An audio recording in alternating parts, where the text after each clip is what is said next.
자, 오늘 좀 어떤 분 말처럼 불같은 목요일. 네. 예. 기대하면서 한번 달려볼까요? 모닝 콜 뉴스. 네. 어떤 게 있을까요? 어제, 근데, 먼저 좀 약간 선제적으로 나온 감이 좀 있지 않나 싶긴 한데. 그러니까 어제 빠질 것 같은데 올라가고. 그렇죠. 예. 그래서 어제 끝나면서 장마가면서 또 그 생각이 들더라고. 아, 이거 오늘 저녁에 나스닥, 내일 새벽에 나스닥 또 상승하는 거 아니야? 한국이 먼저 선제적으로 움직였던 것 같아요. 어제 장 마감하고, 미국 시장 마감하고 나왔던 게 이제 물가 지표도 이제 거의 고점 아니냐, 피크아웃 아니냐. 심지어 어제 바이든 대통령이 어떤 얘기까지 했냐면, 이제 알코올이 함유된, 고함량 알코올이 함유된 그 석유까지 팔겠다, 기름까지 팔겠다 나오면서 어제 장중에 뭐 개별주로 관련 주식들이 좀 튀고 막 그랬었는데, 그만큼 이제 뭐 사실 전체 판매되는 석유에서 그 함량이 얼마 되진 않는다고 하더라고요. 그렇지. 근데 이제 그 정도로 의지를 갖고 이제 좀 물가를 잡겠다라는 의지들이 좀 보여줬고, 이제 물가도 물가대로 올랐지만, 급여도 올랐잖아요. 급여도 올랐지만, 물가가 너무 많이 올라서, 실질적으로 이렇게 되면 초과 수요가 발생하지 못하겠다라는 그런 이야기도 나오다 보니까, 이 정도면 이제 거의 피크아웃에 대한 논란의 우려가 한국 시장의 투자자들이 더 먼저 시야를 친 것 같아요. 그래서 어제 오랜만에 월화요일하고는 좀 반대되는 정말 오랜만에 원웨이 상승이 나왔고, 아시아 시장, 뭐 중국 시장도 영향을 봐야 된다고 말씀드렸지만, 중국 시장은 그렇게 썩 좋지는 않았지만, 한국 시장이 뭐 사실 뭐 먼저 매를 좀 세게 맞아서 그런지는 몰라도 어제 좀 좋은 상승이 나왔고, 미국 시장도 그에 맞춰서 어젯밤에 좀 상승했습니다. 미국 국채 장단기 금리 차도 좀 벌어졌고, 어제 한국 시장, 미국 시장을 한 단어로 표현하자면 빼따꼼뿔리라는 말 들어보셨을 겁니다. 기정사실화 효과인데, 그게 정확히 좀 먹힌 장이 아닌가, 그렇게 좀 생각하고 있고, 다만 뭐 어제의 반등을 엄청나게 의미부여하기보다는 사실 나스닥도 엄청 많이 빠졌고 코스피, 코스닥 많이 빠졌기 때문에 일단은 기술적 반등의 되돌림인데, 그게 신호가 맞춰지면서 다만 반등 정도였다. 그리고 때마침 어제 코스닥 같은 경우에는 그저께가 딱 61선 지지하는 그림이었고, 코스피 같은 경우에는 굳이 차점이 2650 정도의 지지 라인을 한번 터치하고 올라왔는데, 어제 사실 종가가 코스피 기준으로는 또 이평선에 걸렸어요. 이제 조금 여기서 조금 아마 오늘 오전에 미국 시장이 상승했기 때문에 한국 시장도 2730포인트 정도를 올라가기 위한 노력들을 할 건데 아마 쉽지는 않을 겁니다. 오늘 옵션 만기이기도 해서 그동안에 이제 매매 동향들을 보면 어제도 사실 지수는 좋았지만 어제 뉴스가 좀 두 개 있었죠. 기관들이 액티브 자금들이 좀 집행됐다는 설이 좀 있었어요. 두 개가 아니라 어제 장중에 나왔던 뉴스가. 그럼에도 불구하고 외국인들은 그렇게 의미 있는 수량을 사지 않았습니다. 의미 있는 수량을 사지 않았기 때문에 기관 투자자들이 이제 그 뉴스의 근원이라고 할 수 있는 기관 투자자들이 어제 좀 집행하면서 지수가 좀 올라왔고 개별 종목들도 올라왔는데, 아직은 외국인들은 아직 우리나라 주식을 뭐 공격적으로 살 생각은 없어 보인다. 다만 제가 보여드리고 싶은 그림이 하나 있는데, 네, 요겁니다. 요거. 어제 보여드릴까 말까 하다가 시간이 없어서 못했는데, 지금 2009년 1월이 어떤 때인지 아시죠? 2009년 1월. 어떤 때죠? 휴먼 브라더스 금융위기 사태입니다. 그때하고 지금이랑 외국인들 보유 비중이 거의 비슷해요. 많이 팔았다는 엄청 얘기네. 많이 팔았죠. 그러니까 외국인들은 추세적으로 계속 밀어붙여서 팔고 또 추세적으로 계속 쭉 올려붙여서 삽니다. 근데 이게 비중이라는 게 금액 기준으로? 왜냐면 저 때는 좀 주가가 낮았죠. 그렇죠. 아니 근데 이거 기사에서 따온 거라서 이 보유 비중이니까 금액 기준이 아니라 비중, 전체 퍼센테이지겠죠.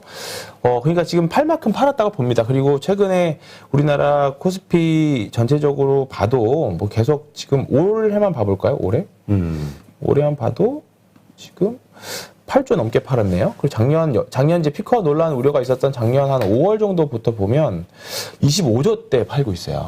엄청 많이 팔고 있죠, 지금. 그러니까 이거는 이제 외국인들이 추세적으로 쭉 팔았다가 이제 분명히 이제 비중을 줄일 만큼 줄었다고 보는데, 과연 언제 살까? 언제 살까에 대한 고민을 좀 해봐야 되는데, 아직 안 사고 있죠. 대신에 사면 또 무섭게 사서 올라갈 겁니다. 근데 이제 그 시기에 대한 고민. 그러니까 지금 정도면 싸게 사서 버틸 수 있는 기회는 되는 것 같아요. 전반적으로, 대형주들 전반적으로. 대신에 언제가 될지에 대해서는 계속 고민을 해봐야 되는 거죠. 그리고 내가 가지고 있는 종목들이 시장에서 선택받는 때를 좀 기다려야 되는 거죠. 또는 공부를 하면서 빨리 선택받을 수 있는 섹터들을 찾아서 매매를 하시던가. 예, 그런 것들이 제가 아침 시간에 하고 있는 게 공시라던가 이제 좋은 리포트들에 대한 설명들인데 그런 데서 힌트가 좀 나오죠.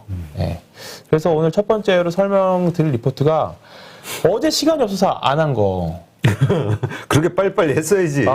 그래서 어제 이거 제목도 어제 말할 걸이었어요. 그래서 어제 말할 거. 네, 비중 확대 제가 이제 강조 있게 말씀드리는 게 리포트 한 50에서 100페이지 이상 되는 리포트들이 나오는 거는 애널리스트들이 단순하게 그냥 탐방이라던가 기존 사항을 업데이트 쓰는 게 아니라 뭔가 이쪽 업황에 대해서 의미가 있는 변화가 있거나 또는 이제 정말 관심을 가져볼 필요가 있다라고 생각을 해가지고 쓰는 리포트들이거든요.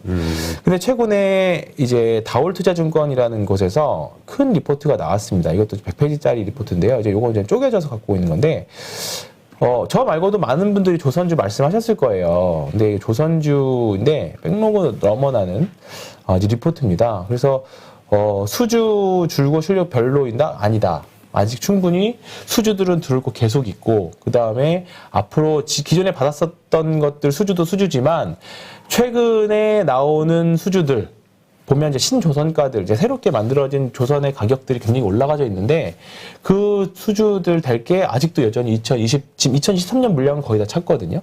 24년에 이제 나올 물량들이 이제 받을 물량들은 되게 높아진 가격에서 나온 조선 수주 물량들이에요. 그리고 카타르에서 이제 LNG선에 대한 본격적인 수주 도직 좀 기대되고 있는 부분들이라서 그런 부분들을 고려를 했을 때 우리나라 조선주들 충분히 올라갈 수 있다라는 생각을 했었죠. 그래서 최선호주로 여기에서는 현대미포조선을 제시를 했습니다. 가장 먼저 지금 슬롯도 좀 비어 있어서 이제 가장 최근에 받은 이제 수주를 이제 받으면 또 마진이 높은 조선 배들을 이제 받기 때문에 그런 쪽으로 좀 과감하게 보자. 그래서 현대미포조선, 현대 시리즈들 2개죠. 제가 그때 한번 군산조선소 이거는 사람들 신규를 고용을 하고 곧 가동돼 고정비가 들어가는 도크를 새롭게 연다는 거는 뭔가 회사가 앞으로 받을 물량에 대한 자신감이 있지 않고서는 받지 못할 거거든요. 열지 못할 거거든요.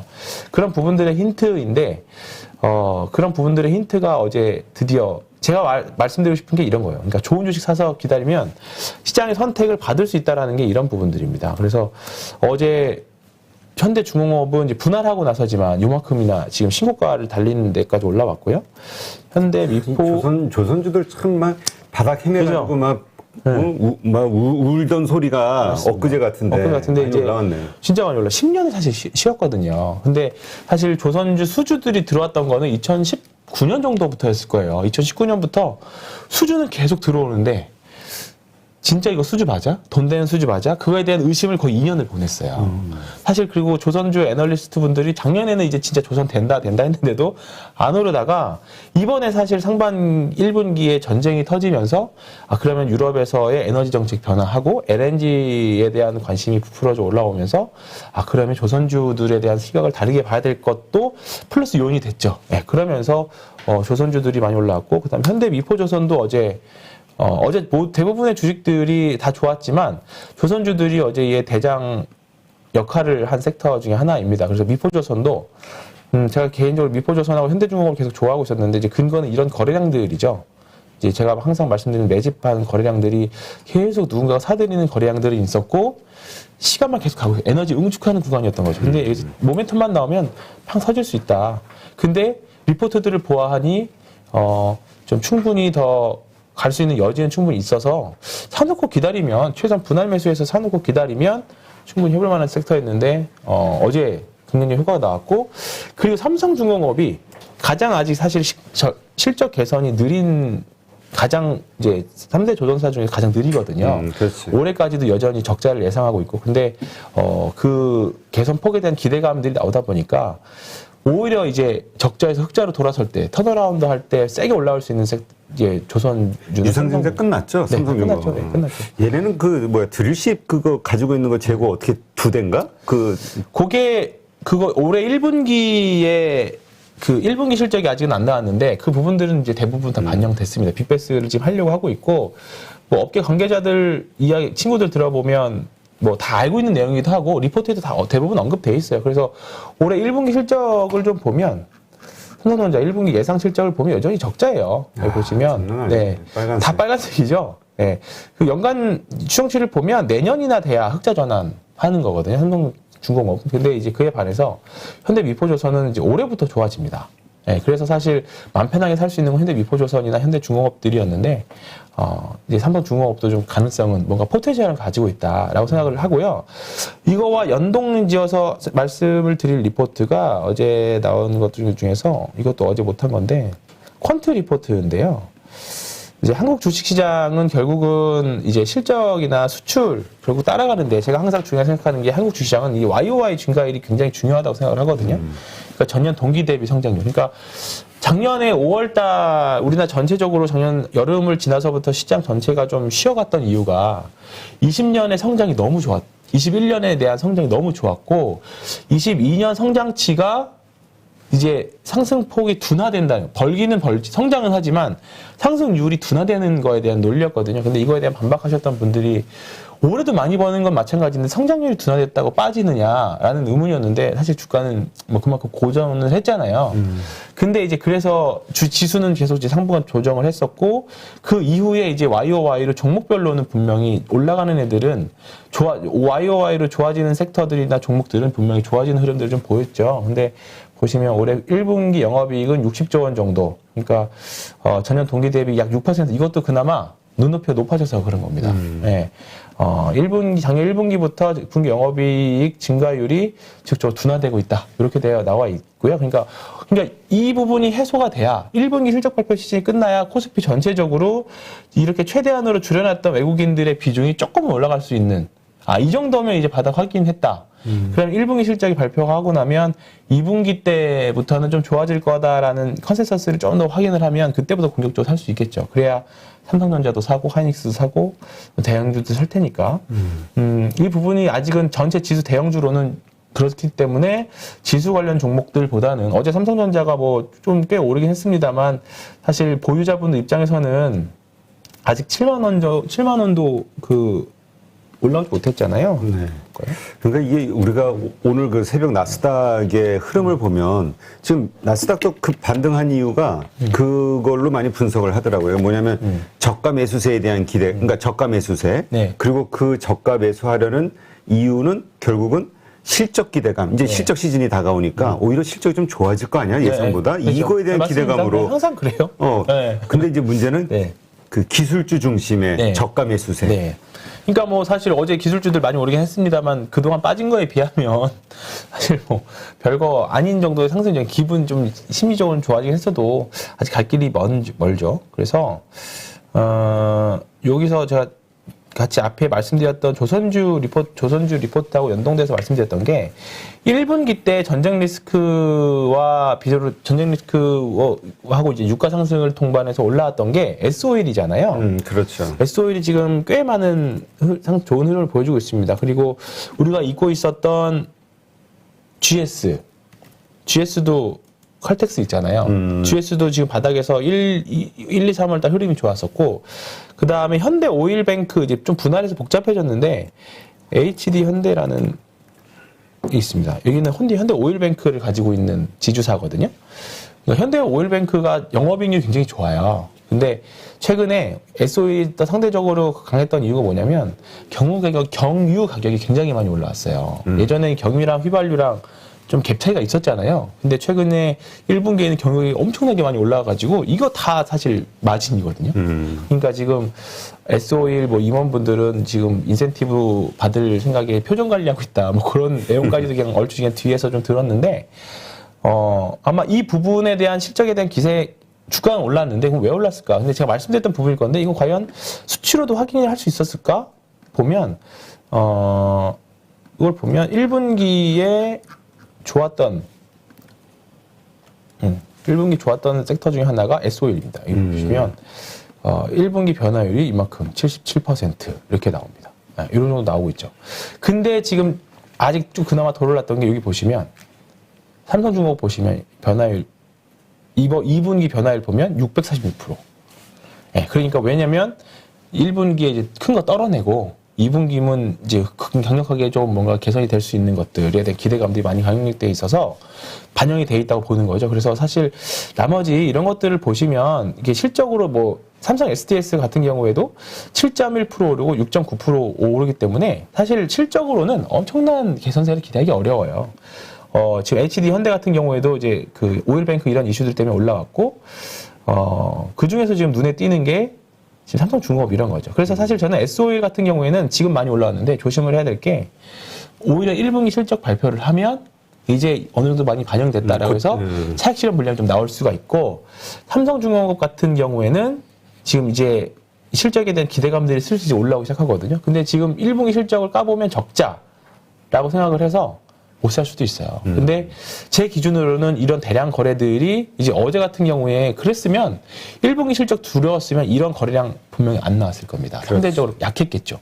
그러니까 이런 부분들을 굉장히 좀 긍정적으로 해석해도 되는 거래량이라고 보고 어제 상승이라고 봐서 저도 조선주들 손님들한테 이제 많이 추천들 드렸었어요. 기다려 봅시다. 일단은 분할로 해서. 근데 한 석 달 고생했어요. 근데 석 달 고생한 거를 3일 만에 다 끝냈습니다. 지금 일단은 분할 매수했으면 분할 매수로 다 플러스 났고, 사실 어제 이제 옵션 만기이기도 하고 대부분 이제 전고점 대부분 이제 박스권 상단 부분이어서 오늘이 옵션 만기일이죠? 네, 오늘이 옵션 만기입니다. 그래서 어제 너무 과하게 올라서 오늘은 좀 차익 실현 물량들이라든가 지수 조정 가능성이 있어서 어제 과하게 오른 종목들 중에 하나가 조선이었고, 대부분 삼성중공업이나 현대미포조선 보면 그냥 박스권 상단 정도 딱 보이잖아요. 그냥 대충 봐도. 그래서 한번 팔고 뭐 밑에서 다시 사자, 또는 여기 뚫고 올라가면 그거 보고 확인하고 사자, 그런 관점으로 지금 접근하고 있는데, 일단 조선주는 2분기까지도 계속 긍정적으로 보셔도 되지 않을까, 그렇게 좀 생각을 하고 있는 섹터 중에 하나입니다. 그래서 이제 실적 쿼트 리포트하고 같이 연동해서 좀 같이 말씀을 드렸고, 네. 일단 그 어제 많이 오른 그 섹터 중에 하나가 또 자동차 부품, 네. 자율주행과 관련해서 맞습니다. 그랬잖아요. 네. 그 얘기를 할 건데요.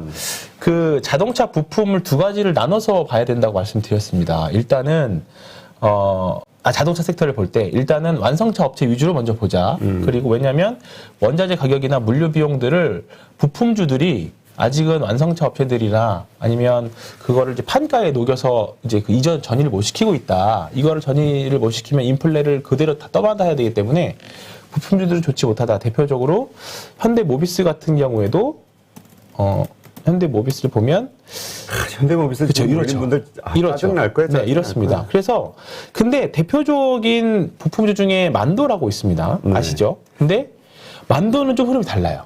그러니까요. 아주 다르죠? 좋잖아요, 요새. 네. 현대 위아도 보면 흐름이 별로 좋지 않아요.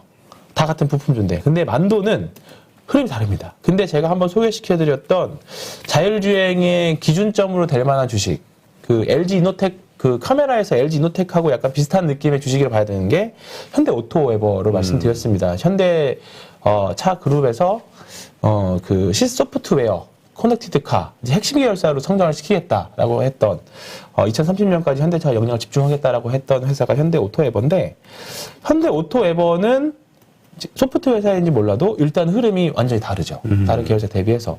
근데 만도도 흐름이 좀 다릅니다. 그래서 생각을 해봤던 게 이건 만도는 자율주행 부품으로 보는 것 같다. 라는 생각이 들 수밖에 없었어요. 그러니까 잘 모를 때는 시장에 물어봐야 되는 건데, 어제 현대 오토웨버하고 만도의 상승을 보면서 부품주 중에서 또는 섹터에서 자율주행이 분명히 이제는 좀 4월달은 해볼만 하겠다 라고 생각을 들었던 게 지금 자율주행 섹터이고요. 어제 좀 개별 이슈로 올랐던 게 팅크웨어라는 주식인데 어제 장중에 기사가 나오면서 급등했다가 좀 빠졌습니다. 그러게 제가 자율주행에 좀 약간 개별주로 말씀드렸던 뭐 모바일 어플라이언스, 팅크웨어, 뭐 여러 가지 종목들, 이제 뭐 KC 같은 종목도 있고 캠트로닉스 뭐 이런 종목들도 있는데, 어제 팅크웨어는 개별 뉴스였는데 이거는 이제 지도와 관련된 내용이었는데 한번 찾아보시면 될 것 같고, 어쨌든 자율주행이 6월달에 인텔 자회사인 모빌아이가 6월달에 상장하기 때문에 그 이슈를 가지고 4월달, 5월달은 좀 한번 기대해 볼 만하다. 3월달에는 방산주와 로봇주였다라고 하면 4월달로 넘어오면서 이렇게 될 것 같고, 그리고 6월달엔 또 나로 발사도 있거든요. 그러니까 그때까지 이제 우주항공은 또 나중에 또 말씀드리겠습니다. 리포트 나왔던 게 이게 나왔어요. 그래서 바닥은 다졌다 이제 딛고 올라갈 때인데, 이제 전쟁이 끝나면 물류 비용이라든가 인플레가 내려오면, 그래서 이제 현대모비스하고 다른 이제 부품주 말씀드리고 싶은 거예요. 이것도 꽤 99페이지짜리 리포트거든요. 네. 엄청 길게 썼네. 그렇습니다. 그러니까 대부분 업황에 대한 설명과 종목에 대한 설명인데, 보시면 기아가 탑픽으로 돼 있고 만도, 현대차, 모비스, 이게 결국은 부품주들 좀 뒤로 밀려 있잖아요. 그러니까 기아 먼저 사실 분 사고, 만도 살 거 사고, 그다음에 사고 그래도 돈이 남은 모비스나 한원 시스템 사라인데 아직까지는 완성차. 이제 만도는 사실 자동차 부품도 부품이지만 자율주행 이슈로 붙어서 보는 게 더 낫다. 그래서 이렇게 보시는 게 나을 것 같습니다. 근데 그래서 지금 이제 이거 부품주들에 대한 이슈를 조금 말씀드린 게, 현대 글로비스가 조금 약해지기 시작했다는 거는 글로비스 많이 올랐네. 저 잘못 봤나 보네. 다른 거랑. 글로비스가 좀 죽어야 모비스가 좀 올라오지 않을까 생각해요. 저는, 그리고 역으로 반대로. 정의선 회장의 뭐 지주사 이슈, 이런 것도 좀 서로 있죠. 연결돼가지고, 있죠. 네. 둘이가 항상 그렇습니다. 이슈가 되고 있죠. 그렇게 자, 생각합니다. 짧게 한번 또 불태워볼까요? 네. 헬스케어 관련해서. 네. 헬스케어 관련 주식도 어제 좀 특별한 뉴스가 있었습니다. 한미약품. 네, 한미약품을 보시면, 언제 이렇게 올라왔지라는 종목이 들 정도로 제약바이오 섹터가, 한미약품이 어제 드디어 7% 정도 상승을 하는 모습을 좀 보여줬었는데요. 어제 조금 미국에서 두 가지 신약을 신규로 출원한다라는 뉴스가 있었어요. 한미에서? 네, 한미약품에서. 지금 이제 미국 FDA. 그러니까 우리나라에 지금 승인된 약이 제가 6개인가 5개인가로 알고 있거든요. 근데 그 중에 하나가 말씀드렸던 SK바이오팜의 내전증 엑스코프리입니다.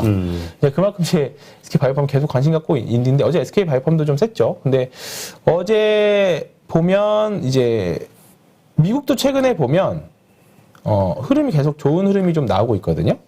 제약바이오 헬스케어 쪽에서 흐름이 지금도 오늘 보면 어딨죠?